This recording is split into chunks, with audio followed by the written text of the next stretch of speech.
O Brasil do Lula virou palco de guerra de classes, encenada, claro. Enquanto Donald Trump sai em defesa de Jair Bolsonaro, o governo Lula confessa que não governa sem o Supremo e o país afunda entre o teatro ideológico e o silêncio estratégico. No episódio de hoje, com Herbert Passos, vamos puxar o fio da nova campanha do PT, da revolta instagramável dos militantes contra os bancos, da submissão do governo às agendas globalistas e dos resultados concretos do trabalho do Eduardo Bolsonaro lá nos Estados Unidos. Tudo isso com uma pergunta central: quem é que está no comando? E para me acompanhar, como eu já falei, Herbert Passos Neto, que é o nosso freela fixo quinzenal.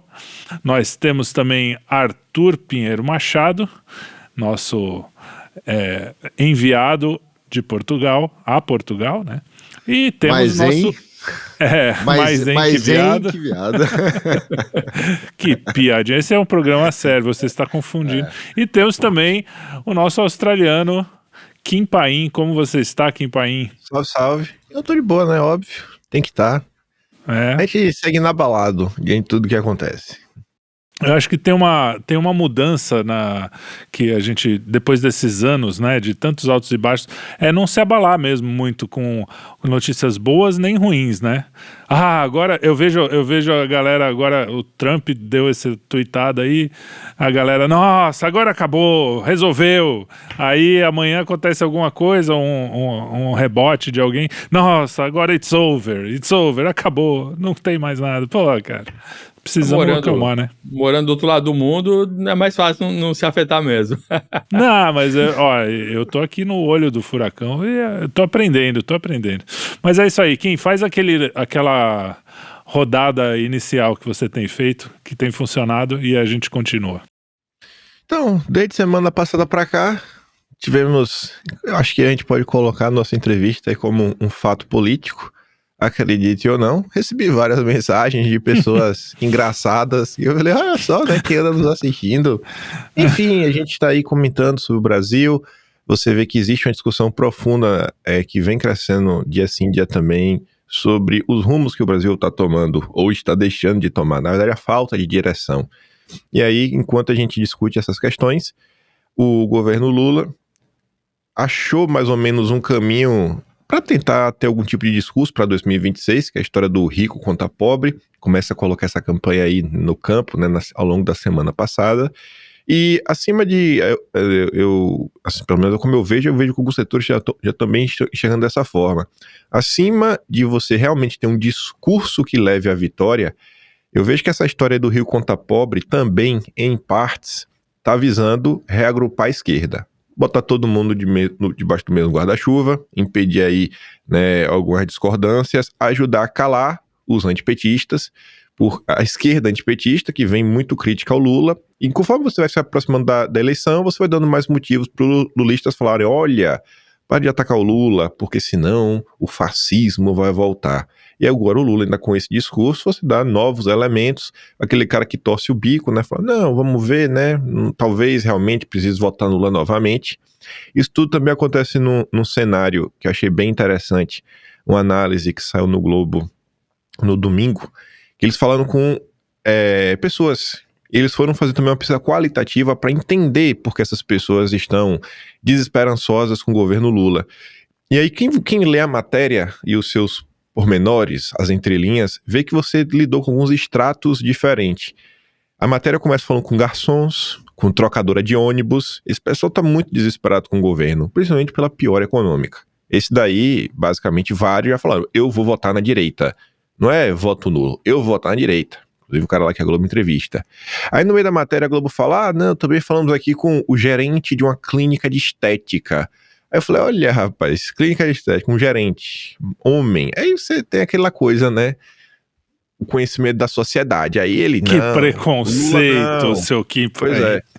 Mas aí depois eles vão falar com uma estudante de medicina, uma médica, na verdade, obstetra. É as elites. Eu vi lá a foto no Globo, branquinha, bonitinha, cabelo liso, surfando. Eu falei, na Bahia eu sei onde é que isso aqui mora e não é em cima do morro. Não é o povão. Não é o povão. Não mora num prédio, né, que, sei lá, os apartamentos são germinados. Aqui no mínimo é um por andar. Aí já fala, não, voltando pela volta da extrema direita. Até o palavreado e as preocupações são diferentes. Tá falando de política pública, mas que, irmão, o pobre quer dinheiro no bolso. Aí depois fala com outro médico também, esse é estudante de medicina, que é se especializar em cirurgia plástica para pessoas que não se identificam com o sexo que elas nascem. Então você vê assim, ó, o Lula ele segue com apoio, né, para impedir que o fascismo volte entre a elite, né, a esquerda ideológica mesmo, essa maluca, né, o woke, no final do dia, nem ideológica, a esquerda woke. O pobre já descartou, e aí a matéria falava com outro extrato, que era o eleitor, que muitas vezes era até petista convicto. Eles pegam lá um exemplo de um sindicalista forte lá nos anos 90. Na Bahia, para quem não sabe, existe um polo petroquímico que foi sendo destruído, dilapidado ano após ano, e o cara deixa de forma bem clara, bicho, eu quero votar em alguém que eu acredite, que tem um projeto, que tem algo para me oferecer. Já outro, que tem esse mesmo posicionamento, é você vai olhar quem ele votou, tá votando Ciro Gomes, que você vê que tenta emular esse discurso aí grande parte do tempo. Então eu acho que isso encaixa com o que nós estamos comentando aqui há meses, anos, a importância de um projeto de país, né, no meio dessa, sei lá, falência. Você volta para o Lula, tivemos aí o evento do BRICS, tinha até esquecido disso, que foi um total fiasco, foi uma humilhação, e principalmente para quem está disposto a enxergar e não ficar preso aos jargões, palavras de ordem, o Lula foi humilhado em todos os âmbitos possíveis, e quando o Lula pôde reagir, ele se humilhou mais ainda e traiu a todos. Porque o pessoal está falando que Trump quer destruir o BRICS, mas ninguém está destruindo mais o BRICS do que o próprio Lula. O Lula vai para o BRICS para reclamar de machismo, o Lula vai para o BRICS defender uma reglobalização, ele e o Haddad, com foco em manter o sistema financeiro atual, com algumas mudanças, colocando critérios ambientais, que é a própria agenda ESG, isso enquanto o BRICS, mesmo para valer, está discutindo desdolarização. Aí você teve outra coisa que ele apontou, que foi uma pauta totalmente aleatória, que agora não está me vindo da cabeça. E isso no cenário onde o Xi Jinping não veio, o Putin não veio, a galera que tá lá não tem quase peso nenhum, porque quem realmente puxa, né, carrega o BRICS é a China e a Rússia, né, em termos de potência, de força. Então você tá nesse cenário extremamente descrédito. No próprio bate-papo da elite, né, de esquerda do país, que tava lá, Elia Jabbour, Pepe Escobar, Verdivaldo e o Paulo Nogueira Batista Júnior. Inclusive o Elia Jabbour tinha prometido que ele ia destruir o Dugin. Parecia que era do fã-clube. Meu professor, por favor, o senhor. Eu falei, uai, cadê o homem que vai destruir o Dugin? Passando pano aqui. Não dá uma coisa dessa, né? Mas enfim, nesse bate-papo, a galera falou com todas as letras, o Paulo Nogueira Batista Júnior, que ele não só ocupou um cargo no banco do BRICS, ele ajudou a tornar o BRICS, né? Ajudou a construir esse grupo. E aí ele fala que a não presença do Xi e do Putin não é aleatória. E tem muito aí a ver com o que o Lula foi fazendo, o que o Lula foi fazendo no G7, as declarações do governo. E aí o Pepe Escobar, que hoje é até fichado aí na RT, trabalha lá, né, dá uns bicos na mídia estatal russa, ele falou, não é mesmo, não foi aleatória essa vinda do pessoal. Você tá certo, né, o Lula é o vassalo do Biden, com direito a pessoas na plateia apontando também isso, né, cara, por que o Lula tá sendo tão vassalo? Usando esse termo, vassalagem, mais de um. A gente criou a tendência, né, e agora a própria esquerda tá colocando o uso da vassalagem foi colocado quando se falou muito da margem equatorial e do que o Lula fez para impedir que a Venezuela entrasse nos BRICS, né? Então, um grande sabotador, inclusive aí da turma do Foro de São Paulo. Estamos diante, para encerrar, passar a bola, do fim da Sexta República. Desde a redemocratização, ninguém aguenta mais. O que vai vir a partir de agora, não faço ideia, mas o que já deu, ninguém suporta mais. De um lado os petistas malucos, do outro o mercado financeiro podre, que também segue aí fazendo sua campanha. Teve o Gilmar Palusa, nem entramos nisso aqui, nem vou botar no resumo, que também tem o candidato deles, né, o candidato do sistema, e do outro lado a gente corre com a direita, com o Jair e o Eduardo. Mas enfim, um resumo rápido da semana, né, ainda teve algumas confusões judiciais, teve a questão do Mauro Cid, novas matérias, mais evidências que mostram que a conta do Instagram é dele, e cá estamos nós. Muito bem. Bom, a última coisa que aconteceu recentemente foi essa história do Trump defendendo o Bolsonaro. Claramente, a gente estava até falando, o Herbert nem tinha visto ainda, para vocês verem como foi agora mesmo. E a gente ficou surpreso, a gente sabia já que tinha um movimento, mas é aquelas coisas que acontecem no meio do dia que mudam o assunto, né? A gente tá falando de alguma coisa lá, de repente todo mundo tá falando disso. Eu não sei se no dia que for pro ar ainda vai estar esse assunto rodando, mas agora, nesse momento, para vocês saberem, tá realmente bem quente. E aí eu pergunto pro Arthur, como é que você vê... É uma coisa meio... Eu vou deixar você fazer a piada que você já fez, para não te atropelar, que você fez no bastidores. Mas você acha que é alguma coisa para valer mesmo? Ou é só bafo de boca, como dizia o meu avô? Já diria Paulo Francis, né? Paulo Francis também, é verdade. Grande Paulo Francis, mandava isso tudo bafo de boca, né? Eu não fazia essa piada do bastidor, não. A piada do bastidor eu vou guardar. Eu vou falar alguns aspectos que me chamaram a atenção. Primeiro é o seguinte: o Trump, pegando o gancho no Kim, o Trump ele faz um aquecimento dessa pancada em relação ao governo, especificamente à defesa do Bolsonaro. E ele faz um aquecimento disso, quando ele fala um pouco mais cedo de quem tentar sair do dólar será taxado. Então ele está dando uma resposta a algumas questões que foram levantadas pelo BRICS, né? Então ele está mostrando que ele não vai aceitar essa independência tão fácil monetária dos BRICS, que também é meio papo furado, porque no final das contas ninguém dos BRICS consegue desdolarizar, como a gente fala, e quer ser o emprestador em última instância mundial, né? Então todo mundo quer continuar usando o dólar, os caras querem simplesmente utilizar o dólar para fazer uma reserva com balanço comercial, mas aí é outro assunto. E usar a rede BRICS para fazer um sistema de pagamentos para sair de sanções e começar a criar paulatinamente o mercado no que a gente chama de sul global. Mas o Trump avisou, nós não vamos aceitar isso. Esse é o primeiro ponto. Ele dá um aquecimento. E ele dá uma batida muito forte no que ele entende, usando aí acho que o Bolsonaro, do que ele entende que seja realmente o problema. E a reação do Lula confirma a percepção do Trump, que o Trump veio e fala assim, existe uma perseguição no Brasil com relação ao Bolsonaro. E ele fala dia após dia, de forma massiva, etc. Bolsonaro não fez nada de errado, é um apaixonado pelo país, pelo povo. Então ele vai fazendo um texto que tem várias vertentes cobrindo. A pergunta é, quem está perseguindo o Bolsonaro? O judiciário. Então, a mensagem dele é para o judiciário brasileiro. E por que para o judiciário brasileiro em relação ao BRICS? Porque, de certa maneira, de forma muito objetiva, o judiciário brasileiro, não só ele, mas ele foi capturado e tem sido capturado para defender os interesses chineses. Isso não tem nenhum tipo de teoria da conspiração ou você está inventando ou forçando a barra para isso. Isso é muito claro, tanto que você tem uma substituição, por exemplo, vai ser assunto até do próximo Já Economia dessa semana, mas você tem, por exemplo, no caso em Pequim, a saída de escritórios americanos e a entrada e expansão de escritórios europeus e escritórios ingleses. E você tem uma convergência já da utilização do judiciário para defender os interesses de Pequim. Isso também acontece na Nicarágua, onde o judiciário é o grande defensor no sentido dos interesses de Pequim, no sentido que eles começaram a criar legislação que favorecesse, por exemplo, a exploração de minas na Nicarágua, onde quase 3% do território já foi cedido para 4 mineradoras chinesas. Então o Trump está dando uma mensagem ao judiciário brasileiro, de uma forma muito objetiva, sobre o predomínio de uma pauta woke ainda no Brasil e uma pauta econômica que favoreça os chineses entre uma captura do judiciário. Segundo aspecto, reação do Lula.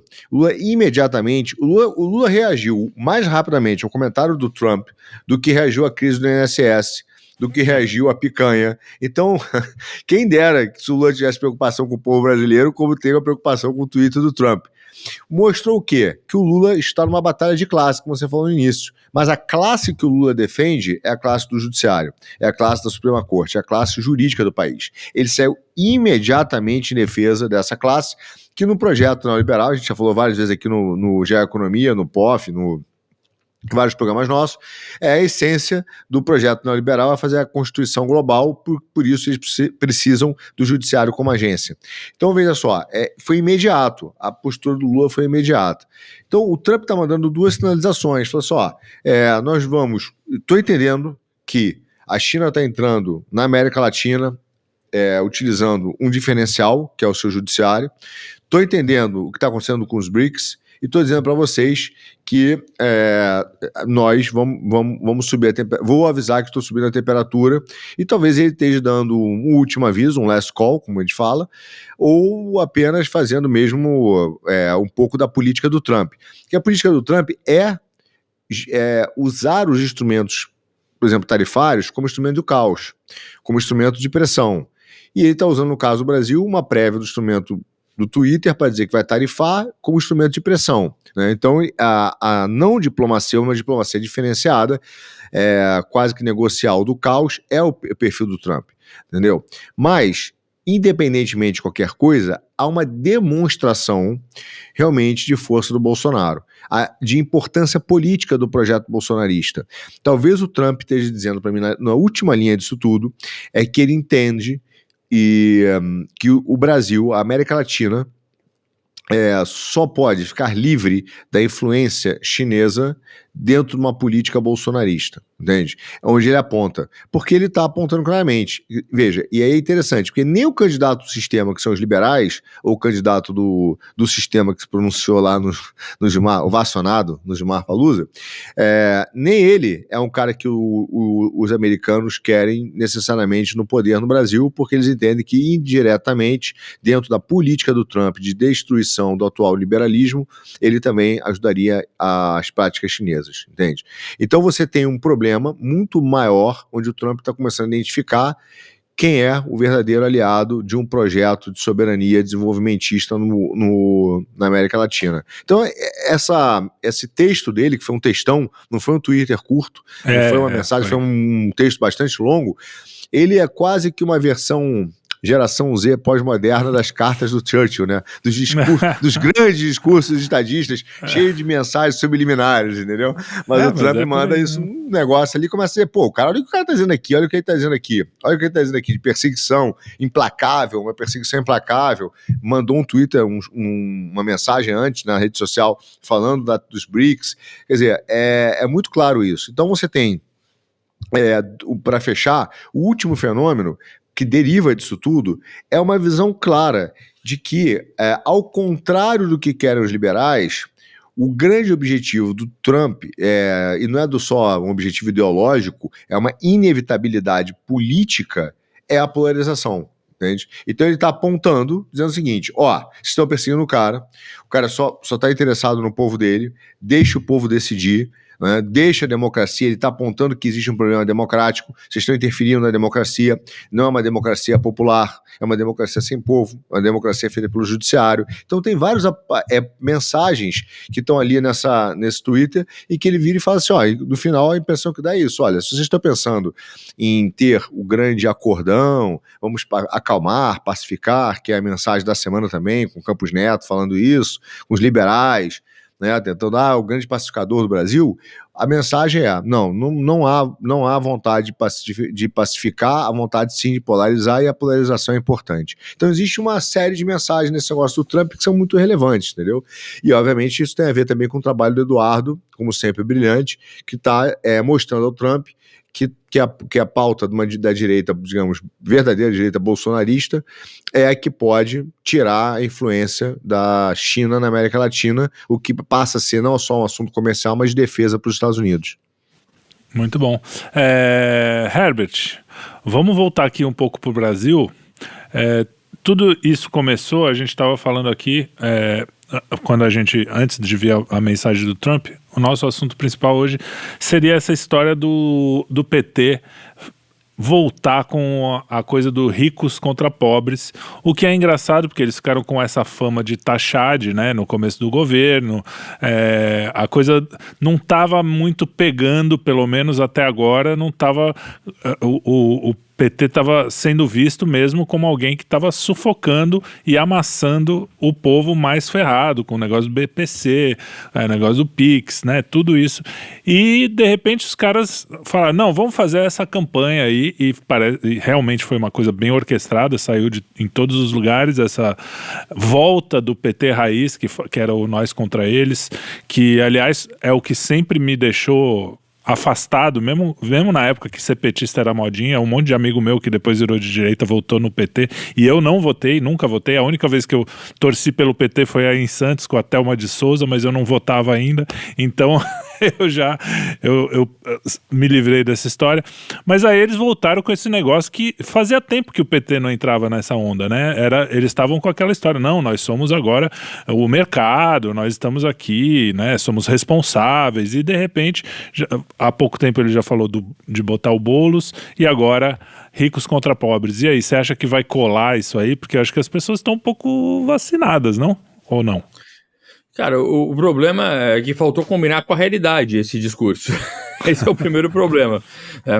Enquanto vocês falavam, eu dei uma olhadinha aqui, eu realmente não tinha visto a mensagem do Trump, é como eu coloco no Twitter, né? Eu sou analista político nas horas vagas. E hoje, segunda-feira, o dia começa bombando, e eu tinha visto, vocês colocaram na pauta, eu falei, caramba, o que o Trump falou? Tá, agora eu consegui ler aqui, e me chamou a atenção, pegando o gancho do Arthur, nas mensagens, né? No final ele coloca ali, né, para deixar o Bolsonaro em paz, né? Deixe o Bolsonaro em paz. Tá, quem é esse deixem, né? Para quem ele está falando isso? Então a gente pode interpretar de várias maneiras. O ponto aí para a gente ligar e voltar na questão do Lula e do discurso, eu acho legal partir dessa questão de hoje do Trump, defendendo o Bolsonaro, porque mostra que o Brasil, de alguma maneira, é um campo de interesse. E essa é uma posição que, se a gente tivesse políticos com um viés um pouco mais estadista, isso poderia ser bem aproveitado, que o Brasil está no campo da disputa, cara. Tem o bloco chinês, que é o Brasil, o bloco americano também, que é cada um quer para o seu uso e para a sua maneira. Né? Se a gente tivesse uma política bem construída, a gente poderia discutir qual é a maneira que nós queremos participar desse jogo. Porque, de fato, não tem como esperar que o Brasil seja uma grande potência. O Brasil não é, e talvez nunca venha a ser, infelizmente. Então, o Brasil não parece ter essa vocação do ponto de vista de nação, mas ele tem do ponto de vista de território, por isso que ele é disputado por um lado e pelo outro.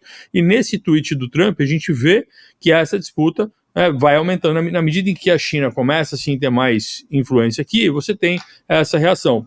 E o Lula, ele responde a isso, né, ele corre para responder a isso, porque o Lula também tira proveito da polarização, porque o que ele está querendo agora, Felipe e amigos da bancada, é unir a base dele. Essa é uma estratégia eleitoral básica, que primeiro você precisa falar para o seu público mais radicalizado e mais indignado. Isso vale para a esquerda, vale para a direita, vale para todo mundo. E por isso que o Centrão não consegue avançar se não for na esteira de um lado ou de outro. Porque você sempre primeiro monta um núcleo base, quanto maior for o seu núcleo base, mais capacidade ele tem de atrair o povo que está no meio. Certo? A maior parte dos eleitores do Brasil preferem não se identificar com direita nem esquerda. Eles falam, cara, eu quero ver essa porra funcionando. Então, quando você monta um bloco muito grande de direita, esse bloco vai acabar arrastando a maior parte do pessoal que está no meio. Mesmo que o pessoal que está no meio não concorde exatamente com o que está na direita. A esquerda é a mesma coisa. Então, o que o Lula está fazendo agora é um discurso de polarização, e ele se beneficia dessa oposição que o Trump faz, porque quando o Lula vai responder, vai falar, olha só, nós estamos aqui cheio de coragem, combater o imperialismo, a interferência americana dos imperialistas. Cara, ele está falando para quem? Porra, ele está falando exatamente para o petista mais radicalizado ali, membro do partido, ou que está dentro desse escopo de influência mais direta do PT. Porque fora disso, ninguém acredita, cara. Pô, não faz 2 anos eles estavam agradecendo ali que o Biden tinha, de alguma maneira, feito uma interferência na eleição, de alguma forma, né? Então ninguém acredita nisso, cara. O Lula mesmo, eu duvido que ele acredite. Então a gente tem esse discurso vindo agora. Esse discurso de ricos contra pobres também é um discurso que fica somente dentro da bolha. Essa campanha, senhores, parece grande porque ela pega a mídia, ela tem jornalistas, ou seja, eles conseguem movimentar toda a militância de ambiente virtual que eles possuem. Isso é até interessante. Eu estava vendo o Twitter ontem à noite e eu vi que o Mário Frias postou um vídeo, eu vi pelo Twitter do Mário Frias, um vídeo da Janja convocando os blogueiros, e aquele monte. Sabe o que isso me lembrou? Me lembrou um evento, e isso para todos que gostam desse tema, podem pesquisar, jogar na internet aí, nossos telespectadores e ouvintes curiosos, procurem um evento chamado Encontro Nacional dos Blogueiros Progressistas. Esse evento foi feito pela primeira vez em 2010. Então veja que quando começou a onda da internet, lá nos Estados Unidos, com aquela eleição do Obama, a primeira eleição do Obama, que foi uma eleição que tem uma marca de uma participação muito maior da internet e desse discursinho oba-oba que consegue pegar o jovem, a esquerda que se organizou fez esse encontro, e uma das coisas que me chamou mais atenção é que já no segundo encontro, eles estavam discutindo, os organizadores, se deveriam manter o nome de Encontro Nacional dos Blogueiros Progressistas ou somente Encontro Nacional dos Blogueiros. Porque olha só a sacada. Eles entenderam que professar diretamente uma ideologia fecha na bolha. E o ideal era ter, na verdade, militantes em tudo que é campo da sociedade por meio da mídia, que não falassem de política e que só tocassem no tema política em momentos decisivos e de maneira sutil, porque essa seria a melhor forma de influenciar a sociedade. Então isso aí, as pessoas mais de esquerda têm essa consciência já há muito tempo. Tá? E é importante o pessoal de direita que quer se organizar ter esta noção. O pessoal de esquerda manda bem. Eles ficaram meio perdidos, porque chega 2018, ninguém esperava a eleição do Bolsonaro, teve o fora Dilma, o próprio governo Dilma foi uma porcaria, então eles fizeram esses eventos, fizeram vários eventos desses aí, tudo com patrocínio de entidades, teve Lula presente no evento de 2011, se eu não me engano, o ministro da Dilma, enfim, era uma militância bem formada. E o que eles estão fazendo agora me parece que é uma reforma desse mesmo sistema que já existia, não com esse nome nem nada, mas é mais ou menos o mesmo ecossistema de trabalho que eles estão reavivando. Então eles organizam tudo isso, junta talvez aí com um monte de artista que tem, junta, sei lá, com essas agências de casting que a gente já discutiu em outras ocasiões. Então eles vão conseguir fazer um barulho, e o barulho vai num primeiro momento falar, olha, caramba, fez um barulho. Tá, mas as pessoas vão comprar esse barulho, elas vão acreditar? Porque veja, rico contra pobre. O Lula é o quê? O Lula é pobre? Não, pô, o Lula é rico. Ele declara um patrimônio de 7, 8 milhões, ou seja, pobre ele não é, ele é rico. Ele ganha 40, 50 mil por mês, oficialmente, né? Fora as coisas que estão no nome dos amigos dele.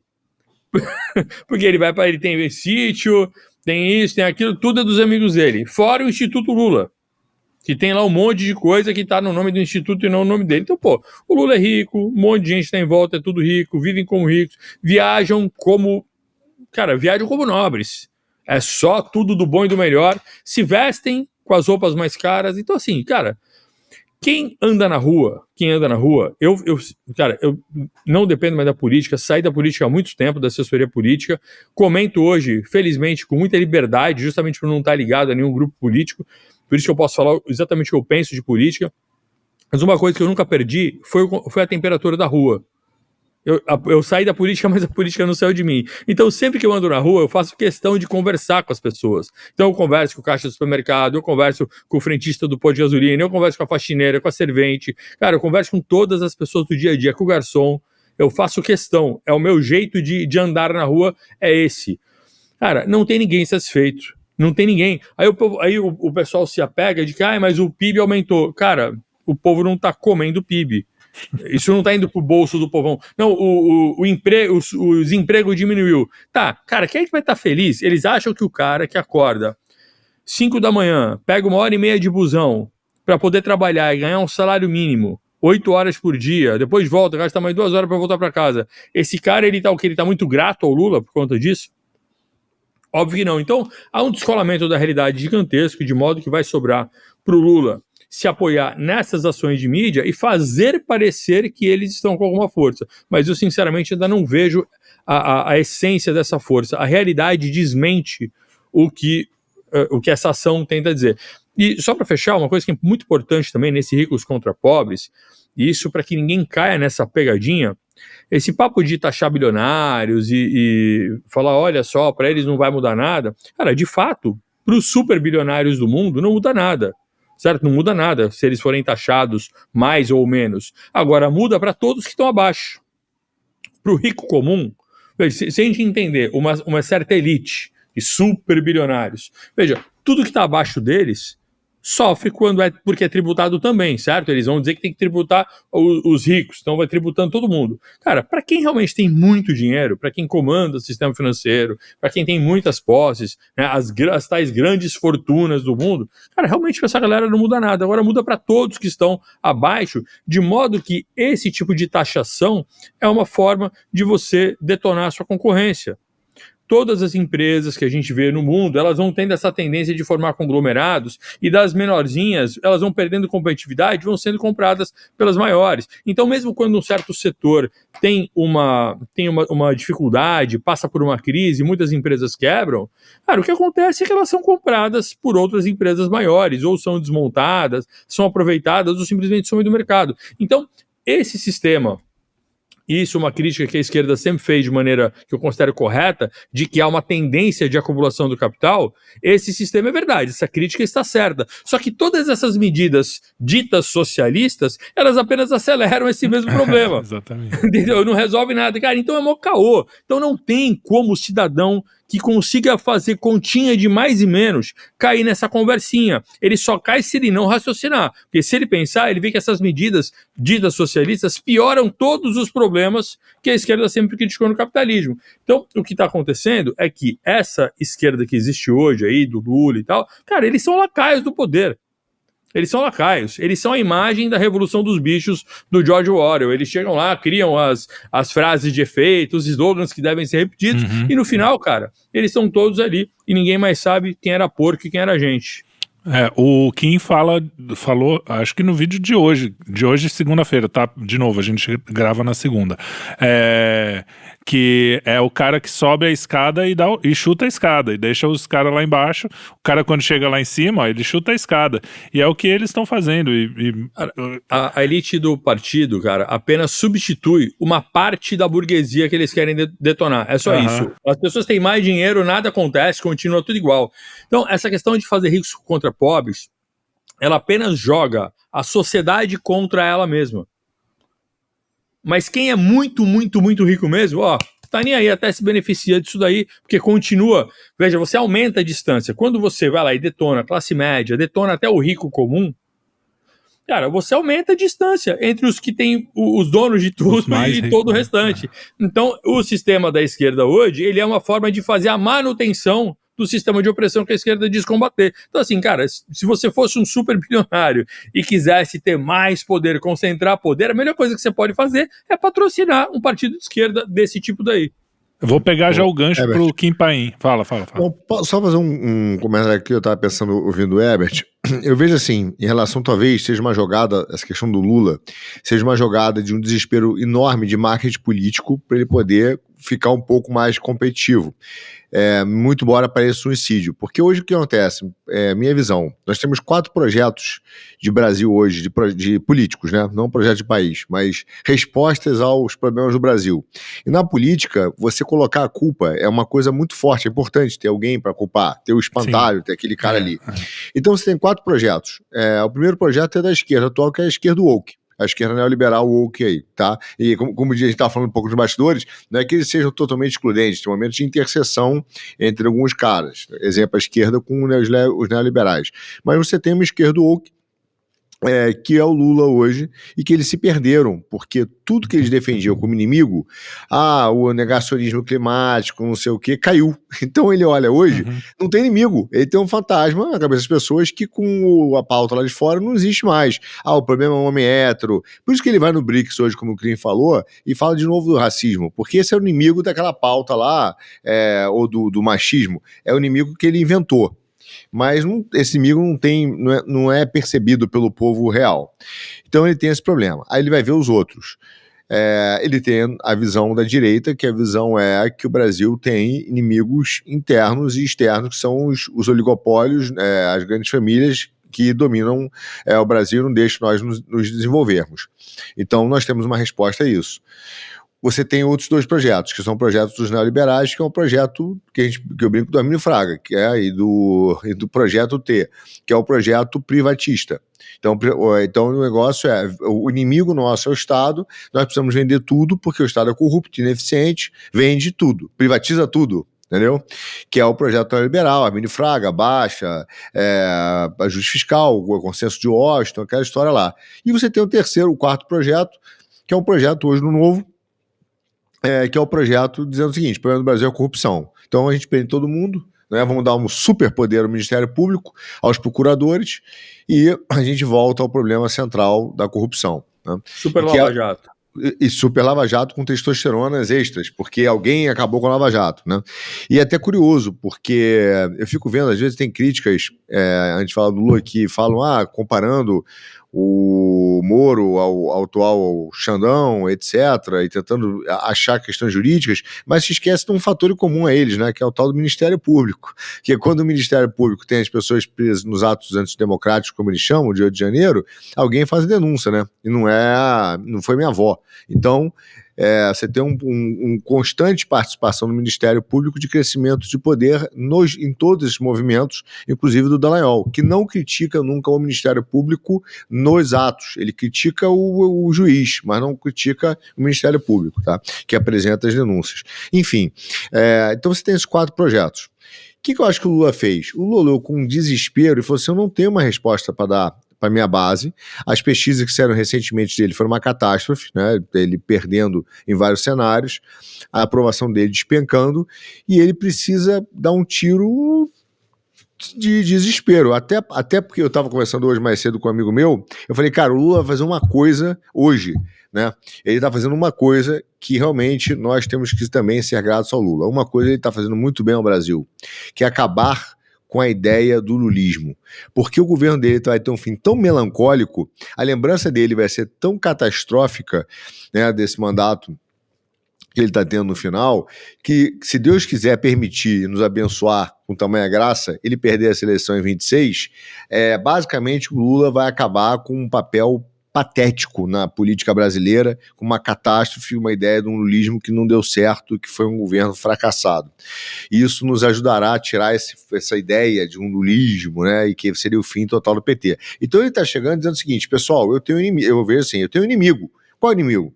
Porra, o problema do Brasil são os ricos. Entendeu? Como ele não consegue falar de soberania, não consegue falar dos oligopólios, porque essa pauta é nossa, dos rentismos, ele aponta pro rico. Agora, eu também acho que é um ato de desespero, entende? Eu não acho que tem a realidade e tal, mas é aquela bomba de fumaça ninja, para ver se ele desaparece da zona de desespero da pesquisa, entendeu? Pô, o cara que mais fez mutreta com empreiteira, mais deu lucro para banco, ele fala que é inimigo dos ricos. Pô, não, ele é inimigo só se for do rico comum. Do rico comum, eu tenho certeza que ele é, justamente porque é o que pode crescer. É o empresário, é o cara que tá ali, exatamente. O empresário comum, ele é inimigo. Nesse ponto, né, o Lula, de fato, o PT, de fato, é inimigo, sim, do rico comum, daquele que cresce e tenta não precisar mais tanto assim do Estado. Esse aí é o cara mais odiado por certos setores da esquerda. Mas, Kim, falando nessa luta, parece que a luta virou luta real, né? E também parece que... Bom, eu não vou falar aqui porque meus advogados não são tão bons quanto os de vocês, mas o pessoal andou invadindo o Itaú e tem gente insinuando que foi meio um teatrão ali. Foi coincidentemente também na semana que começou esse papo de ricos contra pobres, né? Pobres contra ricos, ricos contra... Aí, de repente, vem a galera invadir a Faria Lima. Vamos lá! E aí? Pois é, né? Você olha todos os bancos do Brasil, todos eles pensam igual. Agora, o único banco que deixa claro que tem um lado político é o Itaú. Tanto na família Setúbal, como a Neca Setúbal aí tem ligações históricas com Marina Silva, apoiou o Lula. Quando você pega também, que agora é o Itaú Unibanco, né, a família Moreira Salles, do Valtinho, que dispensa comentários, essa ainda mais conhecida. E você ainda tem os Bracher, tá lá no BBB, BBA, que tá o tempo todo aí participando de jantares, almoços, junto com a Tabata Amaral, sempre abrindo as portas para o Lula. Com quem o Amoedo começou, né, Kim? Hã? Com quem o Amoedo começou a trabalhar, né, com o Fernão Bracher e tudo, né? Exato. Então, assim, de todos os bancos, os petistas resolveram entrar logo no banco da esquerda, né, assim, declaradamente de esquerda no sentido identitário. É o banco woke pra valer. O woke ecochato. Isso. Essa história aí, até pegando o que o Herbert falou, eu não diria que todo imposto no final do dia recai sobre todo mundo, porque se o Lula ele realmente quisesse ir para cima do rico, o Lula podia estar fazendo uma modificação do imposto de renda dos mais ricos. Agora, quando você mexe no IOF, aí sim é um imposto que não diferencia rico e pobre. Exato. Na hora que o pobre resolve fazer alguma coisa, resolve fazer qualquer tipo de comprinha internacional, mesmo com o taxa das blusinhas, ele vai pagar IOF. Então esse sim realmente é um imposto que vai pegar todo mundo. Agora, por que o Lula não vai para cima verdadeiramente do rico no imposto de renda? Vá, Lula. Mostre que você é brabo. Até barateie o imposto para a empresa, para estimular que os bilionários mantenham o dinheiro na empresa, que seja mais vantajoso para o cara seguir expandindo o negócio dele, que seja comprando até um novo prédio, construindo uma nova fábrica, gerando mais empregos, porque o custo para a empresa vai ser menor. E aí você taxa a pessoa física, se ele quiser tirar o dinheiro da empresa e botar na conta bancária dele. Isso o Lula não quer fazer. Isso ninguém da esquerda quer fazer. Aí você fica vendo, né, que curioso.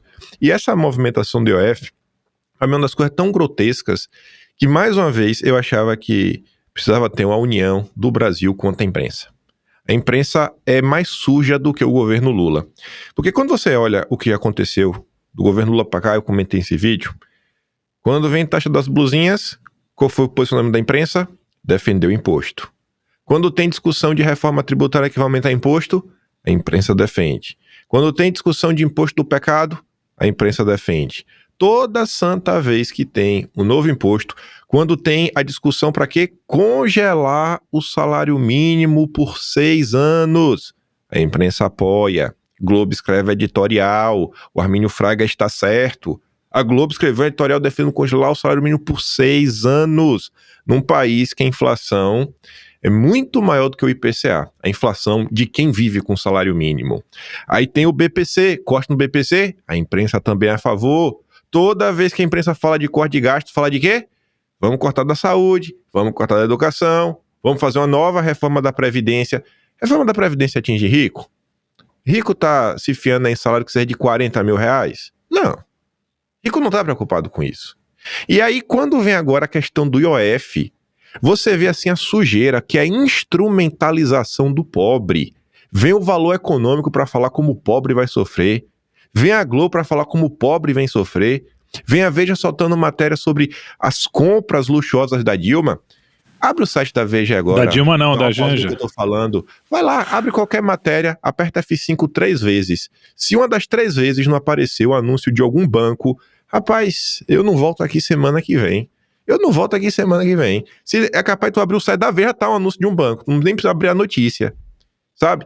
Aí o Valor Econômico é o braço da Globo, do mercado financeiro, o próprio Globo. Então, assim, a coisa é tão suja que esses miseráveis que realmente odeiam pobre, eles odeiam pobre, porque pobre é um número incômodo que gera gasto, que eles nunca defendem, que eles querem destruir, eles estão usando o pobre para defender o rico. Sabe assim, é a instrumentalização da miséria. É surreal o que acontece. Quem nunca defende, né? Quem nunca defende o pobre contra imposto e contra corte de gasto, agora aparece para falar de pobre. Por quê? Porque quer blindar o rico. Porque o rico também vai pagar. É só por causa disso. O rico também vai pagar. Além do pobre sofrer, o rico também vai sofrer. Aí, nesse caso, o pobre importa. Então, assim, é surreal toda essa questão que você vê em torno de imposto, posicionamento da imprensa, as críticas que são feitas. Mexeu no lobby ou criou qualquer tipozinho de dificuldade para queimando nesse país, é matéria, é editorial, são análises, são convites, são fóruns, é atuação dos próprios lobbies no Congresso, é pressão em cima para da Câmara, para do Senado, e pode bater sem dó nem piedade. Esse é o cenário que se desenha no Brasil, pô. É um absurdo o que está acontecendo. Realmente um absurdo e a população muitas vezes não percebe e fica comprando várias teses. Na sequência dessa história, né, porque o que é que motiva, em tese, o Lula a aumentar o imposto é porque ele precisa de dinheiro pro caixa, para apresentar um superávit esse ano, ou pelo menos 0-0, porque ele precisa desse impacto político. Chegar em 26, com o Congresso de oposição, negando o pacote de bondade dele com superávit, é mais difícil do que, né, se o Lula apresentar um déficit. Aí o Congresso vai ter muito mais razões para negar o pacote de bondades. E o Lula já está sendo descartado ao longo do processo. Então ele tem que ir atrás disso daí a todo custo. Tem que ir atrás. É o pacote de bondade, ele quer dinheiro no caixa. Agora, a mesma galera que está falando de taxar super rico, sai uma matéria lá no Metrópolis, levantamento. Super salário não, penduricalhos. Já se gastou mais esse ano com super salário, com os penduricalhos do que, por exemplo, o pé de meia. Rapaz, eu prefiro que o Lula, né? O pé de meia, pra mim, não é pra ajudar o estudante, né? Pra ganhar popularidade. Por mim, o Lula ganha mais popularidade, mas pelo menos esse dinheiro tá indo para as camadas populares do Brasil. Gastou mais com penduricalho do que pé de meia. Gastou mais com penduricalho do que o programa Seguro Defeso, que é dos pescadores. Que em determinados meses eles não podem trabalhar, por causa de espécie, deve ser aquele período lá que tem, né, reprodução dos peixes. Se gastou mais com penduricalho do que com o programa lá de reconstrução do Rio Grande do Sul, que as famílias recebem uma parcela única de R$ 5.100. Eu fiz o cálculo olhando quanto se gastou no programa, quanto se gastou de penduricalho já. Se você peça todo dia do penduricalho, você daria para dar quase R$300 mil por família. Eu prefiro dar R$300 mil do que essa turma receber penduricalho, porque tem o teto constitucional, né? O limite que as pessoas deveriam ganhar. Então, até isso eu começo... Eu ainda estou na tese que só a reforma administrativa não resolve o problema fiscal do Brasil, que eu acho que realmente tem um problema. Mas eu estou começando até a me questionar isso, né? Será mesmo que não resolve? Porque é uma blindagem tão grande, é uma necessidade tão grande de falar que isso não é um problema tão grande assim, que fica difícil. E aí, os penduricalhos, enquanto esses programas atingem dezenas de milhões de pessoas, se gastou mais de penduricalho que auxílio gás. Quem que precisa de auxílio gás, gente? Quem precisa de auxílio gás é quem não consegue comprar carne. Quem não consegue, talvez, estar comendo frango todo dia na semana. Quiçá peixe, que peixe também já virou comida de rico. Aí, enquanto isso é para dezenas de milhões de famílias, o penduricalhos é menos de 19 mil juízes pelo Brasil. 18.900. Sabe? Então, assim, quando é que vai começar a discutir as coisas realmente de forma séria, de forma honesta? Porque é só instrumentalização do pobre, instrumentalização do discurso para ter algum tipo de ganho eleitoral, né? Joga uma migalha para um, uma migalha para outro, para manter tudo como tá. Aí do outro lado você vê aquele discurso vazio também, que é o discurso do Centrão, que o Herbert e o Tudo estão comentando. Não, a gente vai fazer, a gente vai voltar, agora vai ter o equilíbrio fiscal, né? É o projeto de paz do Armínio Fraga. Não, agora a gente vai congelar o salário de pobre, agora tudo vai dar certo, já fizemos as reformas, né? É sempre esse papo, né? Fizemos as reformas necessárias, agora vai. E nunca vai. Desde 92 que eu comecei a prestar atenção na política, fala de tudo isso. E nunca vai. Nunca vai. É sempre a mesma coisa. Sempre a mesma coisa. Eu falo assim, irmão, para de me enganar, pô. É sempre o mesmo papo furado, as mesmas iniciativas, as mesmas promessas. É só vender a Petrobras que agora vai. Vende a Petrobras e agora vai. A gente promete, sabe? Prometemos, a gente vai vender a Petrobras. Possivelmente vai ser um consórcio que vai comprar, que é muito caro. Então, com certeza vai ter uma parte do BTG, vai ter uma parte da JBS. A Globo vai aumentar, né, sua participação acionária. Com certeza a família Mariano tem uma participação ali como os acionistas minoritários, pelo menos até na pessoa física. Vão aumentar um pouquinho também, né? Aí vem o Tanuri tá brilhando no Brasil ultimamente. Não, Nelson Tanuri, lendário. Até chama agora os Rothschild para ajudar a comprar a Braskem, para salvar o Brasil da Braskem, que a indústria de transformação também não serve de nada. E aí vai fazer tudo isso, e aí o Brasil vai dar certo. Um novo choque de austeridade para finalmente o tripé macroeconômico, que é inquestionável, é um dogma, né, acima até de Jesus Cristo, é o verdadeiro dogma do mundo universal que vai te levar ao céu, é o tripé macroeconômico que você não pode questionar, senão a direita BTG, né, a grande direita superconservadora que apoiou Pablo Marçal, fala que você é duguinista, caçabista, comunista, todos os istas possíveis, e é isso, a gente vai passar mais 10 anos sofrendo, mas vai dar certo. Confiem nos economistas liberais. Você fala tudo isso e aí eu começo a lembrar, cara, que todos essas ajudas que você falou, sociais, o pé de meia, o defeso, todas tiveram ainda escândalo. Imagina essas coisas todas sem os desvios, com esse dinheiro extra que tá na mão dessa galera. E isso porque a gente nem falou do teto de gastos, né? Do teto de gastos não, do teto salarial, que também, não sei se isso tá nos penduricalhos, eu acho que não, né? Nem tá contando. Não, o penduricalho é acima do teto constitucional e não ensina imposto de renda. Aí, não ensina imposto de renda no então penduricalho. Realmente Veja revoltante. só, né? Que lindo, que maravilhoso. Mas vamos para o nosso próximo assunto. Eu queria chamar o nosso português querido Arthur, porque é um assunto que tem a ver com a nossa Guiana ou Guiana brasileira, né? Que eu acho assim, pelo movimento que eu tenho visto, eu tô com a impressão que a gente realmente vai voltar aos bons e velhos tempos do Império, porque a gente já tem um poder moderador. Segundo um grande, né, talvez o maior juiz mais poderoso dos poderosos, ele diz que o judiciário agora é quem vai fazer o meio de campo no mundo, não só aqui. Então já temos um poder moderador que vai fazer isso e já estamos voltando para Portugal, porque os caras se encontram aí. Então, cara, daqui a pouco a gente já elege o cara Dom Pedro III e a gente, né? E pronto. O que você acha? Você foi no Gilmar Palusa? Não fui. Dessa vez, ano passado, eu fui. Mas eu tive, para ser sincero, eu tive momentos de bastante reflexão. Você ia, não ia. Mas no final das contas, qual é a diferença? Uma coisa foi ano passado, a gente viver e se pronunciar em espaços em que a gente está discutindo, né, e colocando ideias dentro de uma oposição de ideias, mas que ainda existe algum respeito institucional. Eu, de fato, eu acho que nós vivemos, acredito de verdade, que nós vivemos uma ditadura no Brasil. Uma ditadura que tem perdido a sua vergonha. Perdeu a vergonha na captura dos poderes. E aí eu acho que nesse ponto não é mais política ali, não é mais discussão política, não é mais uma discussão honesta sobre instituições.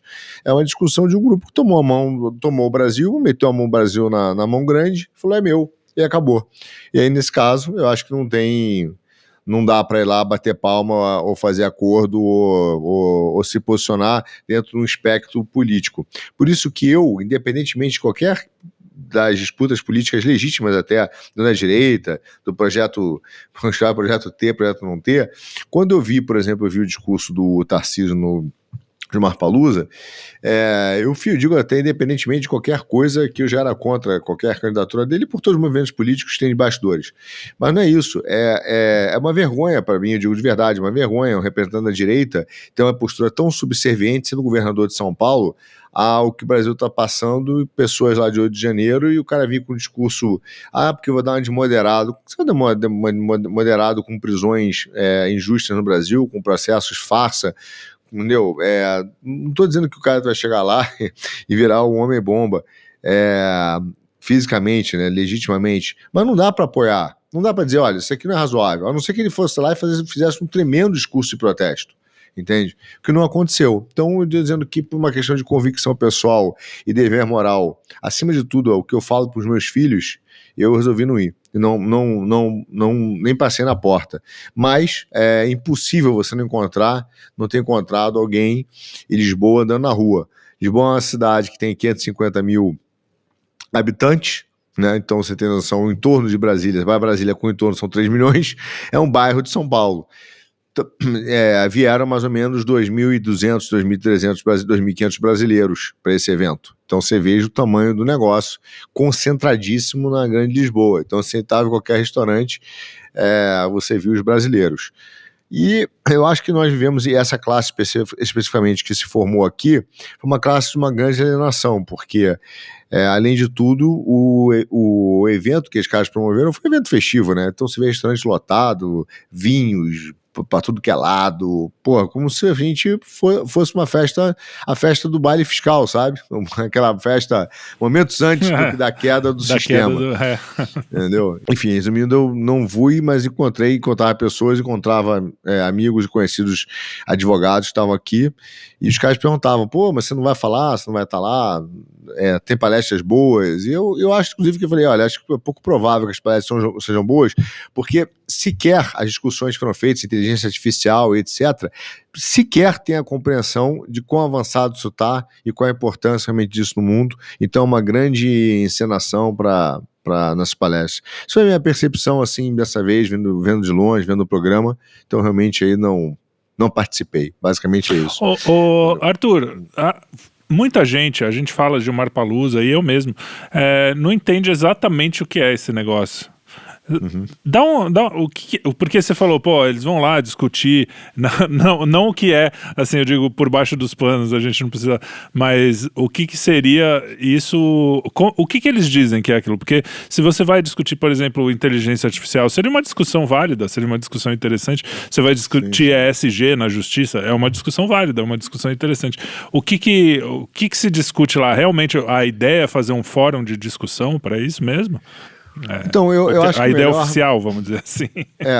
Eu vejo o seguinte, Trelli, isso aqui isso pode ser definido por uma frase que é muito típica no Brasil, né? Todo mal precedente começa com uma medida perfeitamente justificável. Então, assim, a ideia era muito boa. A ideia é o seguinte, eu percebo, você tem, na verdade, uma organização que é feita, o pessoal fala de Gilmar Palusa, porque ele foi um dos idealizadores há 13 anos, está na 13ª edição desse evento. E ele começa com um fórum jurídico que era montado por ele, pela FGV e por um grupo da Universidade de Lisboa, Católica de Lisboa, principalmente por um cara que até eu acho que é um exagero esse atributo a ele, mas realmente ele estava, como diz o Kim, mais para nós do que para o outro lado, que é o Carlos Blanco de Moraes, e que inclusive ele é um cara que tem um artigo, um dos primeiros artigos escritos na Europa, de peso, que ele fala do neocolonialismo, quer dizer, a pauta ambiental como neocolonialismo.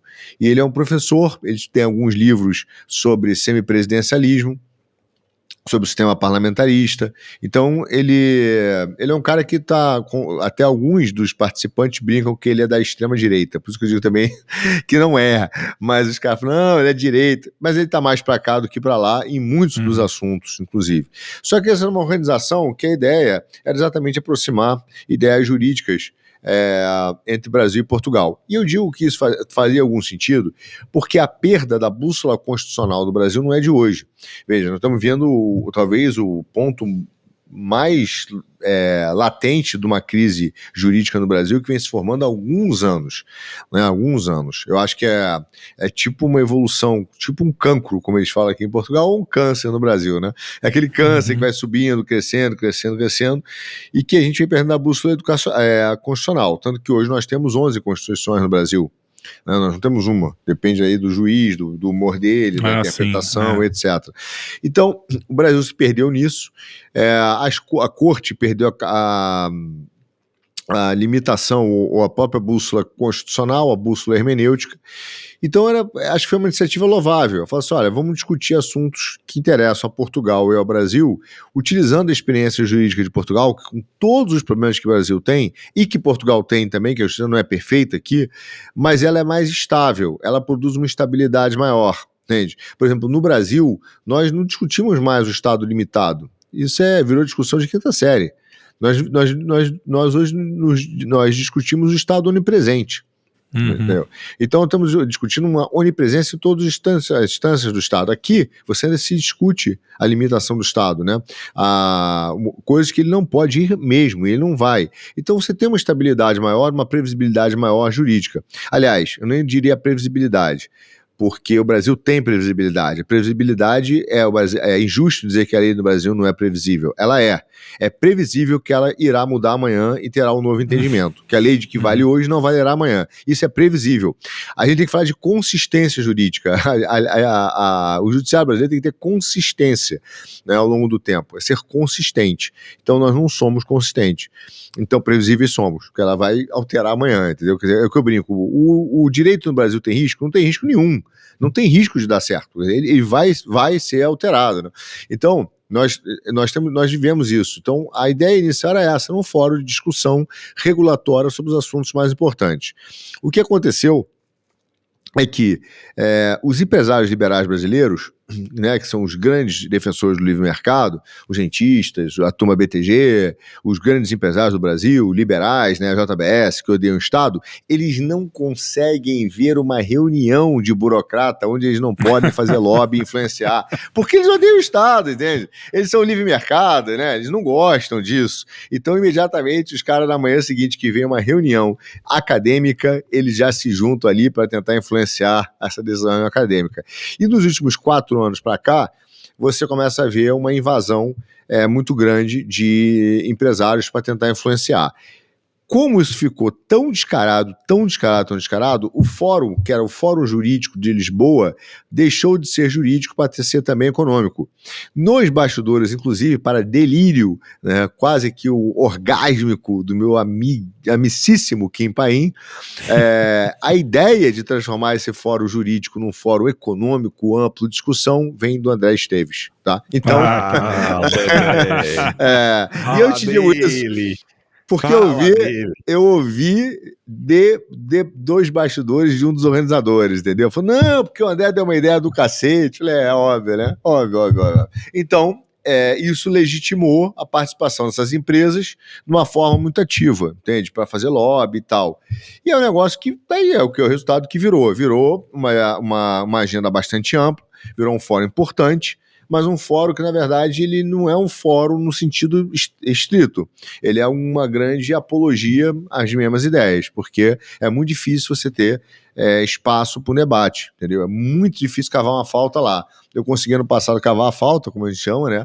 Tanto que na mesa que eu participei, você tinha 4 palestrantes ali de 15 minutos, e 3 eram apologia, Febraban, a CVM e o Levi, um lambendo o outro, né? Então, basicamente, era um grande lambe-lambe.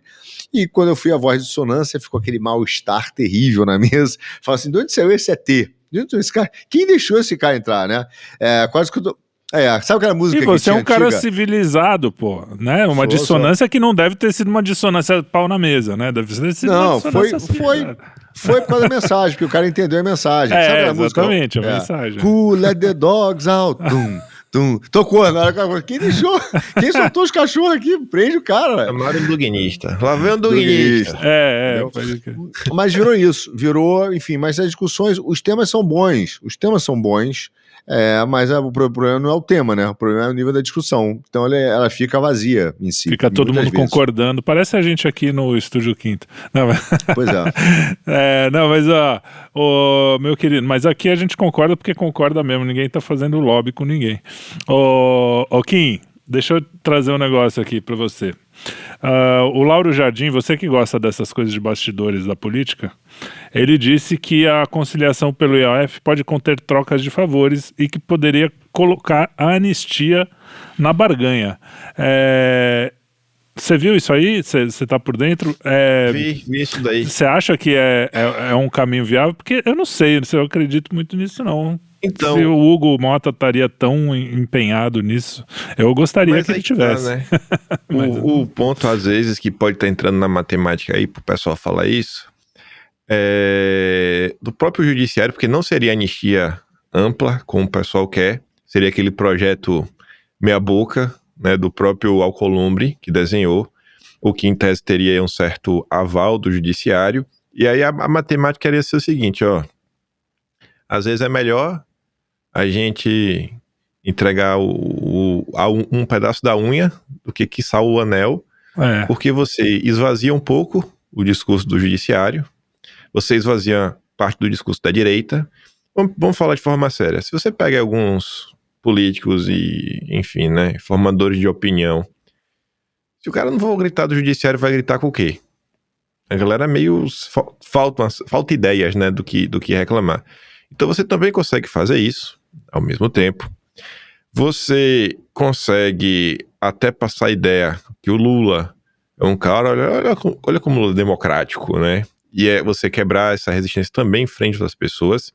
E acima de tudo, você consegue pegar a pauta do IOF, que é uma pauta extremamente impopular, e colocar na conta da direita. E o Lula fala que a culpa não é dele. Quem votou a favor lá foram os bolsonaristas. E se os bolsonaristas não votarem a favor, como é que fica? Peraí, vocês não querem soltar a Débora? E se soltar a Débora, fica, nossa, vocês soltaram a Débora ao custo de enfiar imposto na gente? Então meio que é um caminho de você dar uma emparedada na direita, né? Você colocar a direita num beco sem saída. Você fala assim, cara, vai, joga pra frente. E óbvio que existe essa opinião, né? Essa é a percepção que o Lauro Jardim tenta passar nos bastidores. Não sei se os egos e o ódio que circula em Brasília consegue vislumbrar essa possibilidade. Eu acho que o pessoal vai querer continuar seguindo, né, dobrando a meta dia após dia, dobre a meta, dobre a meta, dobre a meta. E não sei se essa situação no Brasil tem um impasse. Realmente, assim, obviamente que um dia vai ter. Mas no presente momento, o que será feito para acalmar ânimos, tentar acomodar, para a gente ter minimamente, né, sei lá, um estado um pouco mais funcional, que as pessoas não queiram se destruir o tempo inteiro? Difícil, viu? Não sei para que lado aí as coisas vão, ou por onde iríamos construir um consenso mínimo. A situação no Brasil realmente está muito complicada. E aí que a gente ficou observando de longe, né? Torcendo para a anistia andar, porque eu acho que as famílias, a família externa a isso, eles querem que a família seja a vítima seja solta o quanto antes. Né? Aí ficar também preço, esperando, né? E é esse que é o problema, né? Ficar esperando o momento perfeito, a lei perfeita, com as condições perfeitas, isso nunca vai acontecer. E aí? Se esse for o caminho, o pessoal vai avançar com isso? Eu acho que o pessoal só tem que deixar claro desde já que assim, ó, anistia, IOF é IOF. Sabe? Anistia, IOF é IOF. Se apoiar, assim, não, irmão, a gente tá passando anistia aí, vida que segue. Anistia, IOF é IOF. Não tentem, como é que posso falar, né? Interferir nos temas. Não tentem associar os temas e vir com isso, que é maldade no final do dia, né? Que a turma tá fazendo. E a anistia tem que ser aprovada. E Zé finir. Sem minhas palavras. Uhum. De dentro apesar do Tarcísio não ter sido muito duro, de dentro do judiciário, o Mendonça e o Jorge Viana deram uma cutucadinha, assim, foi legal, né, até não deve ser fácil, pelo que você falou do clima aí, né, Arthur, que tem o lugar lá, e ao mesmo tempo a Tabata foi aplaudida várias vezes, até interrompida, né, tem um... Então a gente já tá vendo aí que o clima geral não tá fácil pro Brasil e sei lá, né? O Trump mandou essa. Foi o Jorge Viana mesmo que falou contra o judiciário? Acho que não. O Viana é da PEX. Acho que ele defendeu. Foi um velhinho aí, acho que o Arthur tava comentando o nome. É um professor aposentado de direito constitucional. Teve, exatamente, não foi o Carlos Blanco de Moraes, não, mas teve um que foi aplaudido também porque ele falou sobre os erros, né, constitucionais, etc. Isso. Né, o que tem acontecido, né, nessa questão, só um parênteses entre ali, que os próprios advogados estão vendo que hoje a Suprema Corte exagerou e esculhambou o direito. Eu tenho amigos meus que são garantistas, né, como eles falam, se denominam dentro do direito, e alguns são até advogados. Eu brinco que eles são, se soltar o volante, tá desbalanceado, a canhota, o carro vai indo para a esquerda, devagarzinho, mas vai indo, entendeu? Mas adora um carrinho importado, né? Adora ter um Audizinho, um Porsche e tal, então, mas tudo bem. Mas ele mesmo ele fala assim, cara, perderam, ele mandou uma mensagem para mim outro dia, falou assim, quando saiu a decisão do Supremo das redes sociais, do artigo 19, ele botou aqui pra mim, cara, perderam a vergonha em legislar, entendeu? Então, assim, até os advogados que se consideram garantistas, que às vezes estão muito apoiando essa visão do Supremo em muitas coisas, hoje dizem que há um exagero. A verdade, a Suprema Corte perdeu a mão há muito tempo, cara, do judiciário. E hoje já tem uma série de advogados que hoje fazem críticas, entendeu? Mas os caras não estão nem aí, né? A turma eu acho que alguém que tem devia gravar um vídeo, talvez tu, Trelli, que tu é um cara assim, com essa carinha de besta, que aí ninguém fica com raiva de tu. Você devia gravar um vídeo em resposta a Andresa Matais. Fazer uma dedicatória à matéria que ela escreveu. Foi convidada pra ir, né? Com tudo pago. E aí, pra quem não sabe, chegou aqui agora... foi ela que falou da Tabata, isso é. Também, exato. Andresa Matais, ela chefiava a coluna de política do Estadão, né, dos bastidores da política. Foi demitida, ou saiu, não sei por qual razão. Foi pro UOL, ficou um tempo no UOL, e agora assumiu uma coluna lá no Metrópolis. E aí a Andresa foi convidada, né? Aquela coisa... Jornalista, tá indo para outro país com tudo pago, hotel pago, avião pago, pra fazer a cobertura do Jumapalooza. E ela só faz assim um relato que você vê como essas pessoas estão assim, longe da realidade. Falou, nossa, eu voltei com a consciência renovada de que é possível existir diálogo entre as pessoas que discordam. A Tabata Amaral teve seu discurso interrompido, não da forma que nós mulheres estamos acostumadas, mas por aplausos. Aí você fala assim, meu Deus, vai que louca, que mulher descompensada. Qual é o pensamento divergente que tem ali, rapaz? Qual é o pensamento divergente? A única divergência que tem é que uns, sei lá, preferem o Lula, outros preferem alguém que vai fazer o que o Lula faz, mas só que mais à direita. Só isso, não é mais liberal. Só, não tem diferença nenhuma. A diferença é que um prefere Davos, o outro prefere o Soros. Essa é a discordância. O outro prefere a Fundação Ford, mas não muda nada. A diferença é que uns acham que tem que manter o termo agenda ESG, já outros são um pouco mais patriotas e tem que abrasileirar para ASG. Pra mudar, para ficar ambiente, sabe? Essa é a diferença. Não tem diferença nenhuma. E você tem que ver a cara de pau dessa. Gente autoritária, totalitária, intolerante, querendo falar, não, olha, eles aceitam. Que aceita debate? Não aceita debate porcaria Como é que nenhuma. você tá falando que alguém aceita o debate que tá aquele pessoal preso por causa de gente que tá lá, né? Pois é, rapaz. Sabe? Então, assim, é papo furado.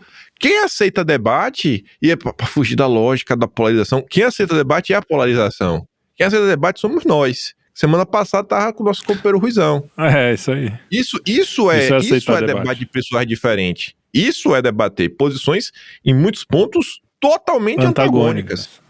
Totalmente antagônicas. Isso é debate.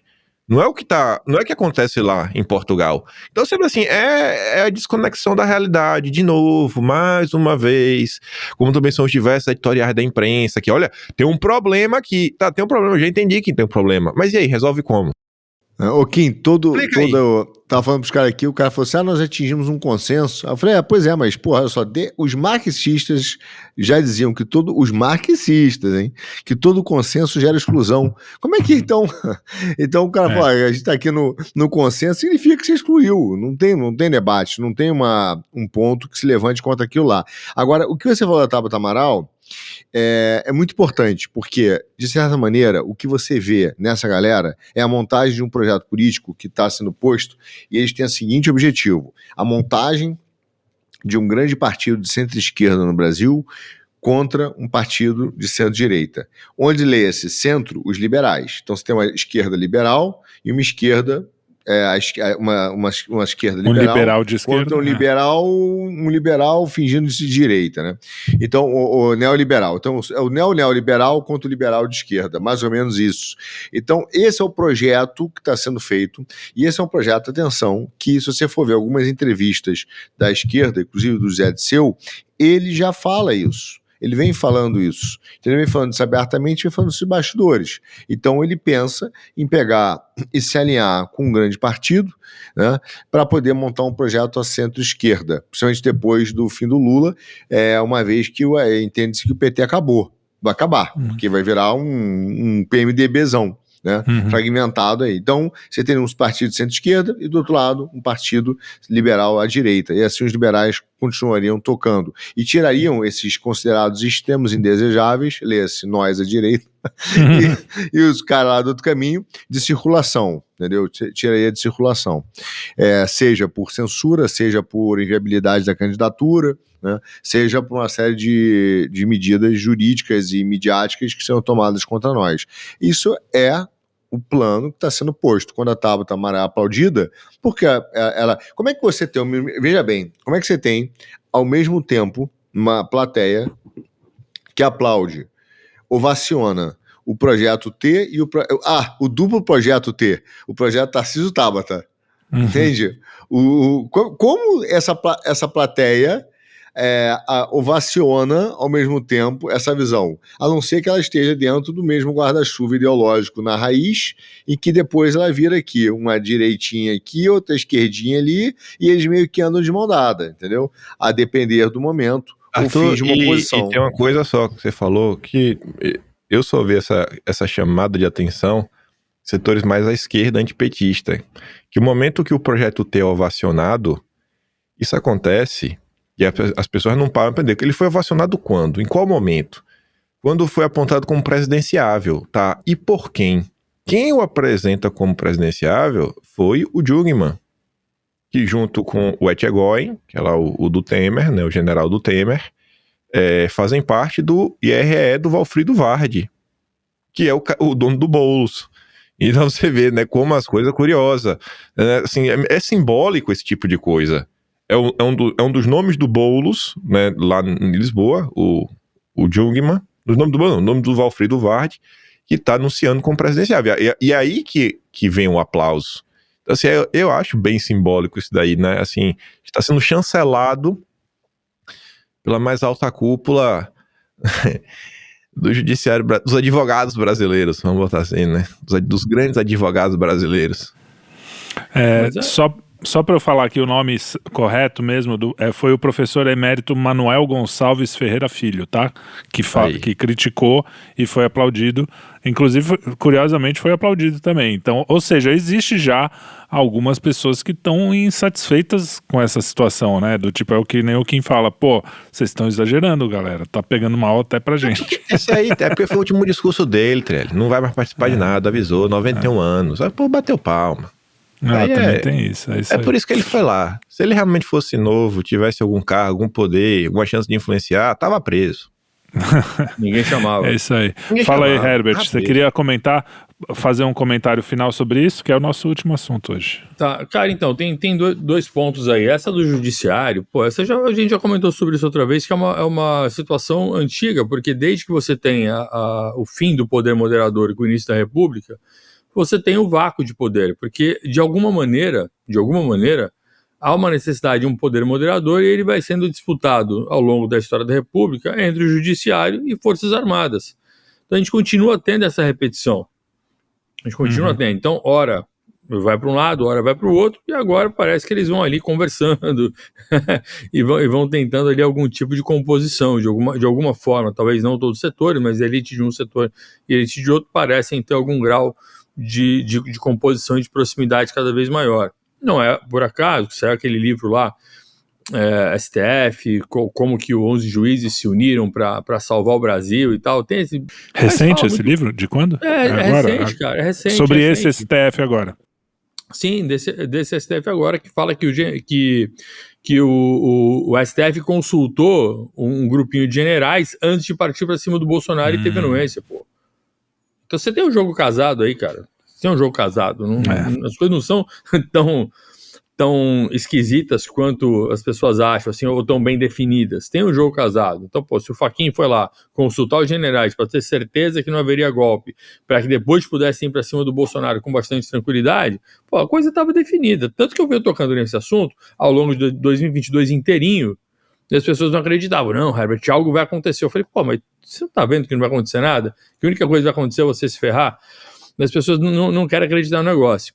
Então, essa disputa do poder moderador existe, e o do judiciário, sim, ele está no momento. Acho que ele está assumindo esse papel, porque é impossível você equacionar os interesses das pessoas numa sociedade tão plural. A gente ainda está vivendo na mesma lógica, de certa maneira, a gente vive na mesma lógica hobbesiana de que a sociedade é um grupo de pessoas que se unem por interesses, e que esses interesses precisam ser moderados para que o interesse de um não atrapalhe o interesse do outro. Ou seja, o meu direito vai até onde começa o seu. Só que essa ideia, ela não é uma ideia verdadeira. Ela é uma ideia que até faz parte, mas ela não é verdadeira. Por quê? Porque a sociedade não é formada apenas por interesses, ela é formada por laços culturais, laços sanguíneos, ou seja, nós somos animais sociais e não só racionais, buscando os próprios interesses. Então, a lógica hobbesiana, ela ainda predomina até hoje. De uma certa maneira, esse cara faz uma marca, né? Ele faz uma síntese daquele tempo, e a gente ainda parece que de alguma maneira vive nesse mesmo período, porque quando a sociedade cresce e vira sociedade de massa, fica impossível você organizar os interesses. Então é claro que o judiciário vai tendo um papel cada vez maior. Então eu estou falando isso até para a gente poder ter um ponto de vista fora de qualquer tipo de teoria de conspiração, enfim, ou de qualquer questão mais ideológica, é uma questão filosófica só. Tem muita gente, como é que se organiza? Não organiza, vai recorrer aqui ao judiciário, então ele vai ganhando poder, vai ganhando importância, aí as pessoas vão agindo ideologicamente para poder formar os membros do judiciário. Então, ideologicamente, você tem a esquerda já nas universidades entendendo que quando você domina o campo da educação, você consegue direcionar a educação para onde você quer, e mais recentemente você tem o crime organizado também, formando pessoas e pagando concurseiro para poder entrar para o Ministério Público, para a magistratura e tudo mais, né, para a Polícia Civil. Então, essa questão do judiciário, que ocupar o papel de poder moderador, é de fato uma tendência mundial, que decorre também da simples existência da sociedade de massa. Agora, um outro ponto aí, que o que vocês comentaram mais agora pro final, a questão da eleição, do projeto T, de ter uma direita moderada contra uma esquerda moderada e essa ser uma tendência. Cara, isso também me lembra questões políticas mais antigas. Você volta lá para a Guerra dos 30 Anos, protestante, contra-católico, aquela história toda, aí surge o Descartes lá e fala assim, olha, vamos então criar um novo ponto de partida, porque se eu disser que o protestante está certo, o católico me mata, eu vou ser excomungado. Se eu disser que o católico está certo, o protestante me mata. Então a única maneira de não acabar a guerra é dizer que ninguém está certo e a gente tem que partir de um novo ponto. Então essa criação de um novo ponto, de um centro, é também uma tendência que você vai vendo germes disso ao longo da história, da formação dos Estados nacionais, essa formação desse mundo que a gente vê hoje, tem essa tendência, para além de qualquer interessezinho do grupinho A ou do grupinho B, a gente tem isso como um certo espírito que anima a modernidade desde que ela surge, né? Um individualismo exacerbado, essa tendência de isolar os extremos e formar ali um certo caminho para a gente não ter guerra. No final das contas, as religiões acabam sendo culpadas pela guerra e a gente vai formando o tal do Estado laico. Enfim, o fato é que quando tudo isso caminha, a gente perde o contato com valores mais profundos e a sociedade passa a se unir, de fato, por interesses meramente de sobrevivência.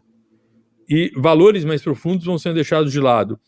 Então, a gente vê essa questão das ideologias, a esquerda tem uma certa utopia, o que ela busca.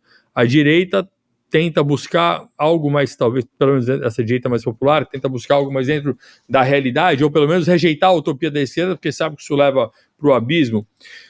E no final das contas, meus caros, quem está se fortalecendo é quem está indo por esse caminho do meio.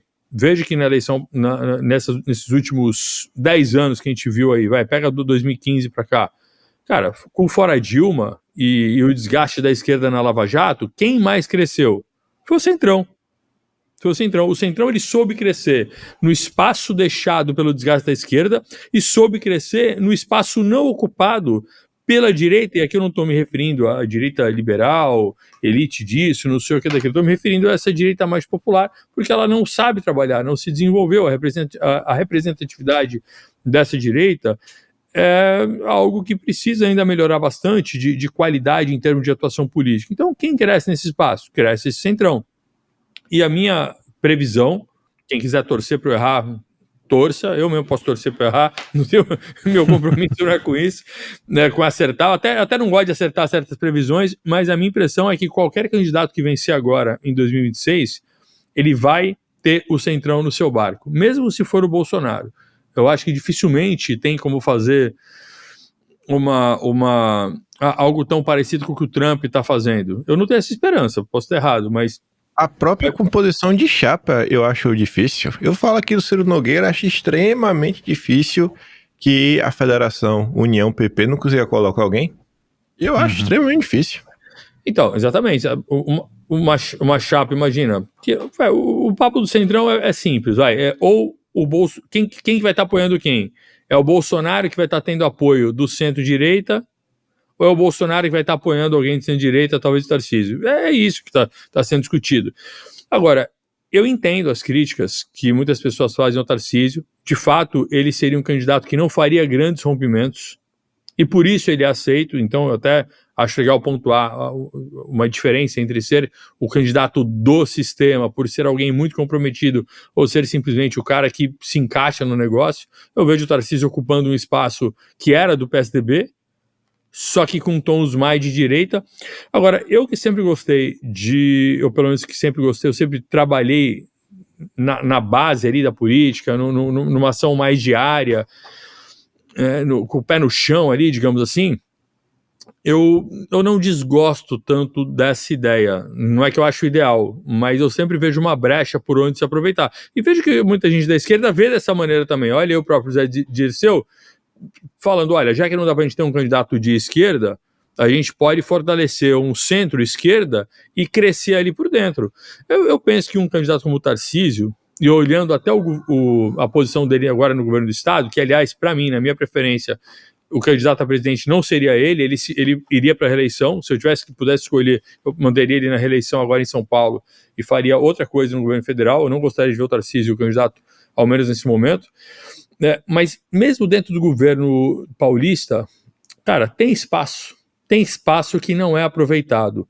E ele não é aproveitado por falta de organização, por falta de capacidade de mobilização política. Então a direita continua com um problema, porque a gente pode fazer críticas ao Tarcísio, a gente pode fazer crítica ao Centrão, a gente pode fazer um monte de crítica e todas elas são aí, elas têm algum grau de pertinência. Agora, o ponto para mim é o que toda essa massa que gostaria de votar no Bolsonaro, no Eduardo, na Michele, que até não gosta tanto do Tarcísio, tá? Cara, qual é o potencial que essa massa tem e como explorar, como transformar esse potencial em ação real dentro de um governo? Porque se você tem mais organização, cara, até um governo Tarcísio poderia ser muito mais bem aproveitado, muito embora todas as dificuldades dele, de precisar organizar os mesmos feudos políticos que existem em São Paulo há décadas e décadas, talvez séculos. Então ele não consegue fazer ninguém consegue fazer mudanças muito diferentes. Ainda assim, cara, o potencial de voto é enorme. E com um pouco mais de organização, isso poderia se traduzir em ações reais e não se traduz. Então isso me entristece mais, ver este potencial desperdiçado e pouco trabalho para mobilizar essa força e direcionar essa força, isso me entristece mais do que ver um projeto T, digamos assim, pura e simplesmente. Ô Herbert, eu só, se permite uma ponderação, eu só acho que a questão do Tarcísio, e que eu acho que você tem razão, a questão da organização da direita, o problema é que o governo do Tarcísio em São Paulo, ele veja, que pese que nós não somos tão organizados assim, mas ele deliberadamente fechou as portas à direita de São Paulo e se associou ao liberalismo BTG. Isso foi uma decisão estratégica dele e ele fez isso de uma forma muito deliberada, entende? Então, o que acontece num eventual governo, ou nome a ser presidenciável no Brasil, é que, na verdade, o que ele fez nesse caso, foi o inverso do violinista, né? A gente brinca que a tomada de poder, né, no mundo sempre foi com os violinistas. Você pegava com a esquerda e tocava com a direita. O Tarcísio tá com a mão trocada. Ele pegou com a direita e está tocando com a esquerda. Então, essa é a realidade. Então, a gente tem que dizer o seguinte: hoje você tem um governador de São Paulo em que o passivo da direita, o passivo político é nosso, tá? Porque ele fala, foi do Bolsonaro, e ele se associou à direita BTG e está fazendo uma política liberal, com pouca incisividade, usando, lembre-se, não é assim, por que eu digo para mim que o Tarcísio não é presidenciável, tá?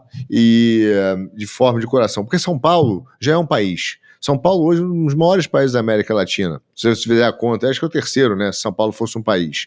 Ele tem capacidade econômica como governador, e ele tem capacidade política de botar na mesa, literalmente, o que estão pensando, para defender de forma incisiva o que está acontecendo no Brasil. Veja, se você ligar e falar assim, com todo respeito aos demais estados brasileiros, se você ligar aqui para a prefeitura de Paris, ou para a França, e falar que o governador do Acre vai visitar, eu te garanto, com todo respeito ao Acre, mas todo carinho aos acreanos aí, sem querer arrumar confusão com os nossos ouvintes, mas ele não vai ser ele vai ser recebido, né? Veio o cara aí do Acre. O governador de São Paulo é diferente. Então, não é o mesmo peso. Então, uma declaração do Tarcísio sobre a questão da anistia, uma declaração do Tarcísio sobre os problemas do que está enfrentando o bolsonarismo, da perseguição ao judiciário, dos exageros do judiciário do Brasil, aos problemas econômicos, ao INSS, todos os problemas que nós vemos seria uma declaração muito pesada. E tudo que o Tarcísio faz é exemplo do que você falou, só o fato dele ter participado da última manifestação No final de semana agora, o Estadão fez um editorial criticando essa participação. E olha que nem fez um discurso, né, disruptivo, batendo, etc. Por quê? Porque tem um peso. Tem um peso. O Estadão dedicou um editorial inteiro a criticar qualquer tipo de aproximação à cena ao bolsonarismo. Então, você vê, então eu tô dizendo o seguinte, eu entendo a política do lado real, só eu digo que hoje a implementação do Tarcísio, por mais que você fale assim, pô, ele não seria o candidato extremamente à direita, né? Não seria extremamente à direita. Ele teria que fazer concessões, tá trabalhando com vários setores. Eu diria o seguinte, ele está trabalhando com vários setores, ok, exceto a direita. O único setor que ele não está trabalhando no governo de São Paulo é a direita. E hoje, sendo aqui muito honesto, a nós pesa uma pauta muito cara, porque qual é a grande pauta da direita no Brasil? Segurança pública. Nós defendemos a segurança pública. E aí você vê o Estado que segura a segurança pública, claro que ele vai ter um discurso político, ele joga no Lula, bota no PCC, combate por Lewandowski, mas no final, essa omissão dele como governador, tá, na segurança pública de São Paulo, só ajuda ao grande plano do governo federal de fazer a federalização. Então, quando eu digo que ele está tocando à esquerda, é por isso. Ele não chega a dizer, ele está dizendo o seguinte, aqui em São Paulo vai ser diferente. Aqui nós ainda temos a rota, aqui nós temos policiais honestos, a gente ainda consegue ter uma política de segurança efetiva e, cara, eu vou combater isso de forma violenta. O nível da insegurança pública em São Paulo piorou muito. Para a direita hoje é uma pauta. Então acontece, os caras viram e falam assim, pô, Bolsonaro, e aí usam, veja, de uma certa covardia ao presidente Bolsonaro, porque na hora dele tomar a decisão do dia a dia, tá? Eu não vivo com o Bolsonaro, posso até estar sendo equivocado, que se eu tiver falado algo errado aqui, você, por favor, me corrija, que eu não quero ser injusto com ninguém. Mas ele não liga pro Bolsonaro. Ele fala, Bolsonaro, o que acha que eu vou fazer isso? Bolsonaro é o grande conselheiro do Tarcísio no governo do Estado? Não é. O Tarcísio tem voo solo. Quando o Tarcísio está em apuros, quando o Tarcísio vê a mandioca chegar atrás dele, aí ele lembra do presidente Bolsonaro, aí ele vira e fala assim, porque o senhor pediu para ser governador. Então ele bota o Bolsonaro refém das suas próprias escolhas, num ato de confiança que deveria ser para o Tarcísio um dos maiores orgulhos da vida pública. O presidente da República me escolheu para representar um projeto de poder em que eu estou no maior estado da federação. Porque eu virei um presidente da República. Ele deveria ser o maior estandarte hoje da direita no Brasil. Ele deveria defender o nome do Bolsonaro, porque ele só virou presidente de governador de São Paulo por causa do Bolsonaro, entendeu? E quantas vezes ele foi abertamente defender o Bolsonaro? Então eu tenho crítica ao Tarcísio no sentido de que, para mim, falam tanto dizem que o Bolsonaro é frouxo. Olha só, eu acho que o Bolsonaro não é frouxo, não. Para mim, frouxo é o Tarcísio, o pior dos frouxos, porque além de covarde é ingrato. Então eu digo isso de coração aberto, sujeito às críticas que irei sofrer dos intergalácticos, etc. E os únicos que defendem o projeto do Tarcísio hoje são os liberais, que são boleteiros, doido para dar aquele chiliquezinho batendo martelo fingindo que é homem. Eu gostaria muito que ele fosse macho desse jeito contra o PCC, só que ele não é. Entendeu? Na hora do PCC ele amarela.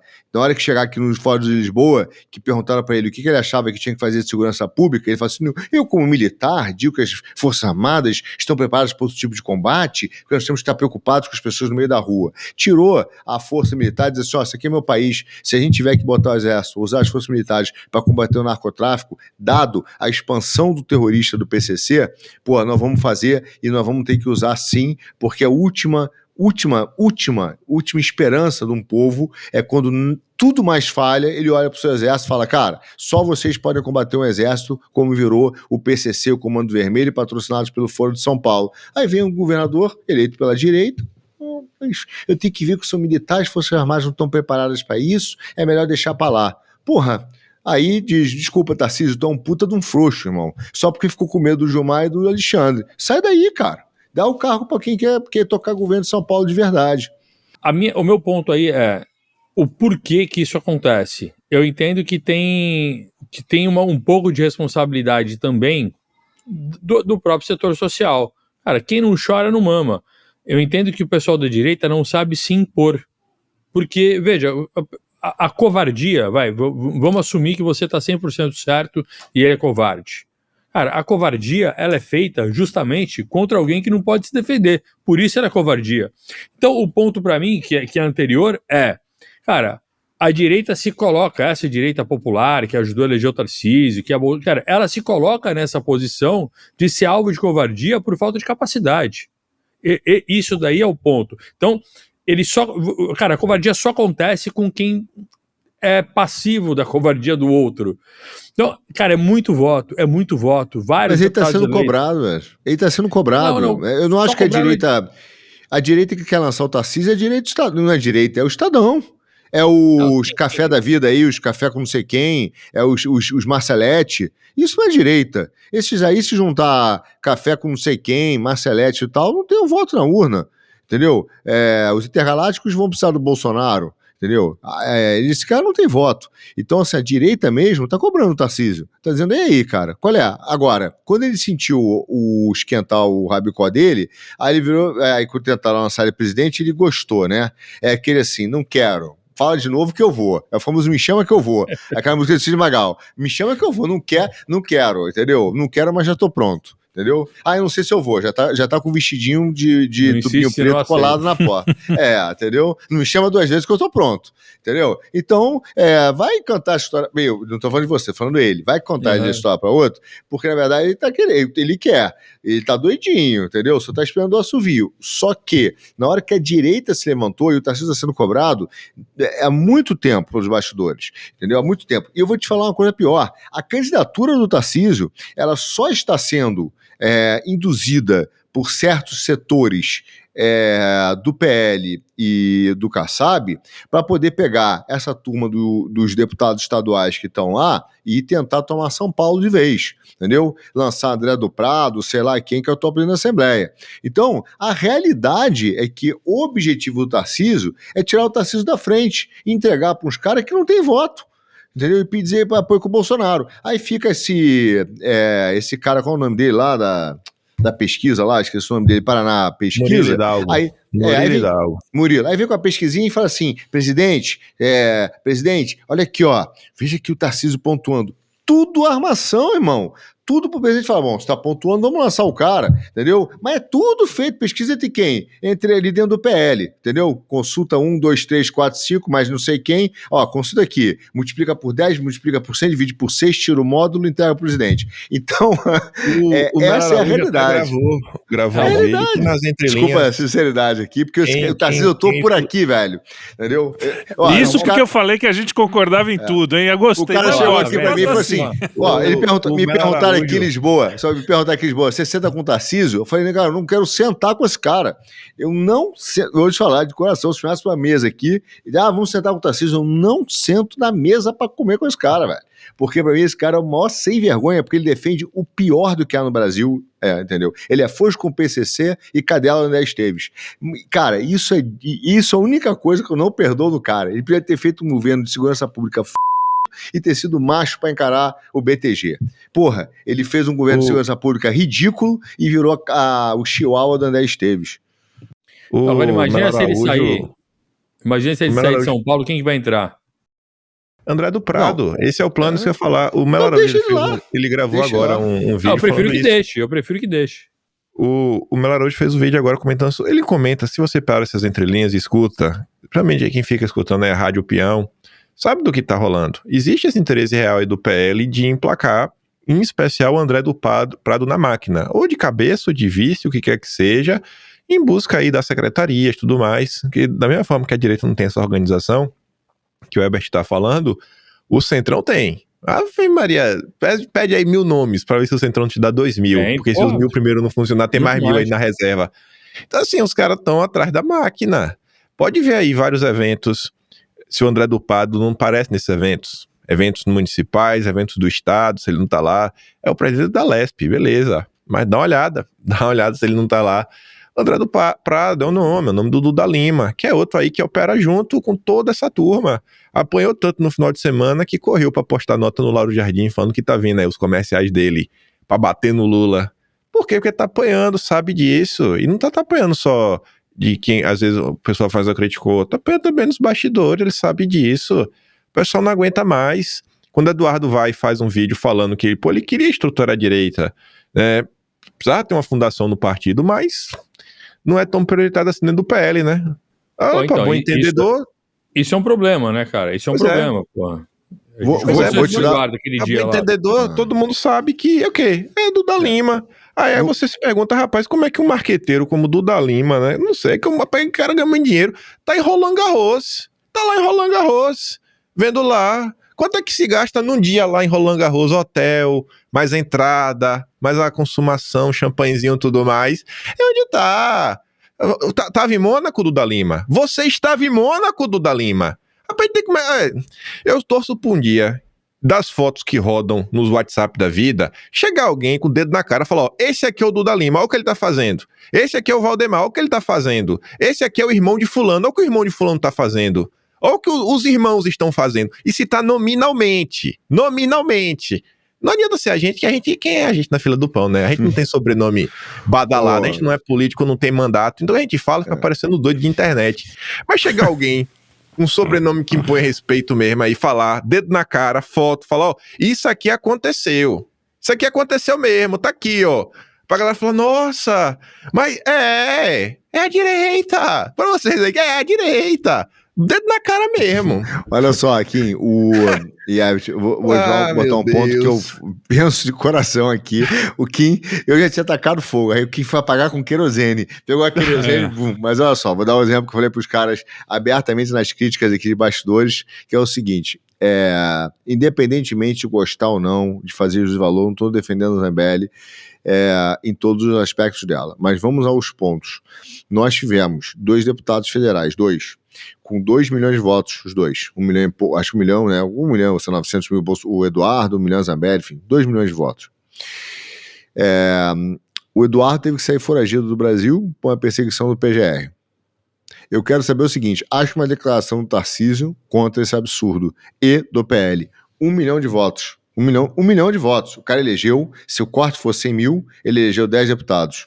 Duda Lima conseguiu colocar o prefeito em todos os jornais para dar entrevista, em podcast, tomou até um pau na cara, muito bem dado pelo cara do Marçal. Pau bem dado! Minha Nossa Senhora, velho! Eu falei, eita, Duda, valeu ficar lá mexendo no celular dos outros? Aí... não consegue colocar no perfil oficial do PL alguma coisa em apoio a Bolsonaro, a Eduardo e o próprio Bolsonaro. Zero. Aí depois você tem o julgamento farsa. Com a Michelle, que o Valdemar no final de semana, só a Michelle vence. E o Bolsonaro, né? O Valdemar já escanteou o Eduardo. Vamos fingir que foi um lapso. Pra Michelle, desde o início de 2023, é filmmaker. É uma equipe lá de umas 9 pessoas. Nada pra Eduardo, irmão. Nem uma ajudinha, nem um grão de arroz, sabe? Fica até parecendo que o Valdemar quer criar cisão dentro da família junto com o Duda Lima pra enfraquecer o bolsonarismo, sabe? Assim, é surreal as coisas que você vai vendo. Aí você vai vendo, né? E vai fazendo. E aí, em nome vocês de um bem sempre comum, de manter as coisas mais ou menos colecionando equilibradas, amigos. a gente respira. A gente vai esperando, a gente vai deixando. Vai beleza. Não dá pra levar todas. Mas perder todas também é complicado, né? Sabotar todas também é muito complicado. Então, Kim, mas nessa linha aí, você falou, a gente falou, não teve um apoio do PL em relação ao Eduardo. Não teve uma menção a um deputado, uma deputada eleita pelo PL, né, em relação ao problema que ela teve. Não teve uma frase do Tarcísio, não teve uma ajuda do Tarcísio Eduardo. Então, quando eu vejo isso, eu falo assim, peraí, cara, vem cá, não é que a direita não está se organizando, é que simplesmente quando a direita se organiza, existem pessoas que começam a sabotar a direita e deliberadamente começam a atrair e simplesmente evitar. Agora, dizer que o Tarcísio não está apanhando, que o PL não está apanhando, veja, tá. Agora, dizer que o PL hoje, quando acontece isso, né, então o Eduardo teve que sair do Brasil, a Zambelli está lá como deputado com 1 milhão de votos, tem 2 milhões de votos voando, do bolsonarismo. Aí o cara tá preocupado em lançar campanha de comercial contra o Lula na televisão, porque o Lula tá com 80% de aprovação? Não, entendeu? É porque o que ele já tá fazendo? Reforçando o bolsonarismo.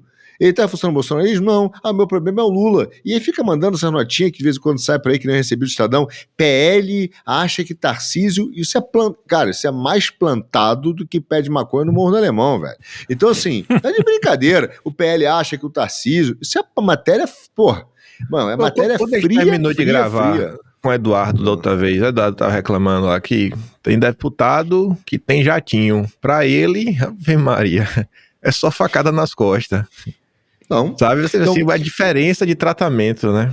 a gente também se botou dentro disso, porque a gente botar na gente a organização, tem desorganização demais, mas quando o cara tenta fazer alguma coisa, como o Eduardo tá fazendo, que se organizou sozinho, o grande e sozinho nadando contra a correnteza, levando deboche dos intergalácticos, levando deboche dos liberais, entendeu? Que também, veja, esses caras são, outro dia o cara falou, tem centenas de milhões de reais, então por que você não contratou um escritório, já que você é tão rico como companheiro, e é uma máquina, né? Ele vai criar um trem, bateu de frente com um trem. Se você é trem com o coitado do Twitter, por que você não é vira macho, contrata um advogado em Nova York, porra, pra defender o Bolsonaro, pra defender o Eduardo? Bota lá, mano. Você não é um trem? Você não tem centenas de milhões de reais? Porra, então assim, mano, o que eu falo no jiu-jitsu, enfiar porrada em faixa branca é fácil.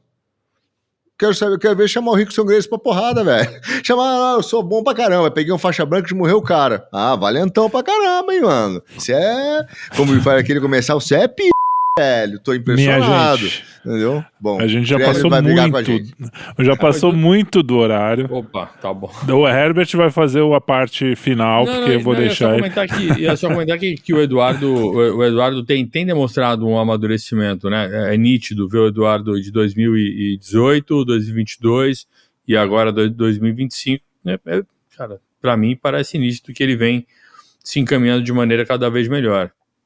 E talvez por isso estejam já querendo deixando o nome dele de lado dentro do PL. Bom, é isso aí. Alguém quer falar alguma coisa para não ficar nada sem falar? Eu posso terminar?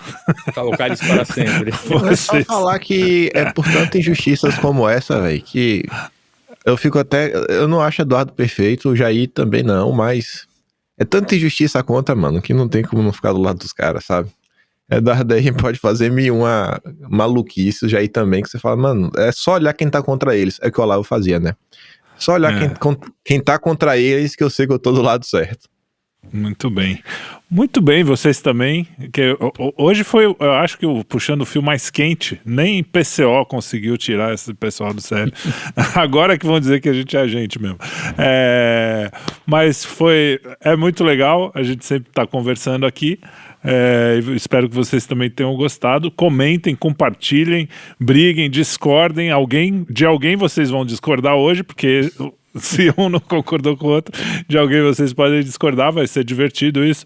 E no próximo Puxando o Fio a gente continua esse papo. E muito obrigado, até a próxima. Não deixem de seguir, compartilhar e de ver a nossa programação aqui, que tem muita coisa diferente, tá bom? E lá no Instagram também. Grande abraço.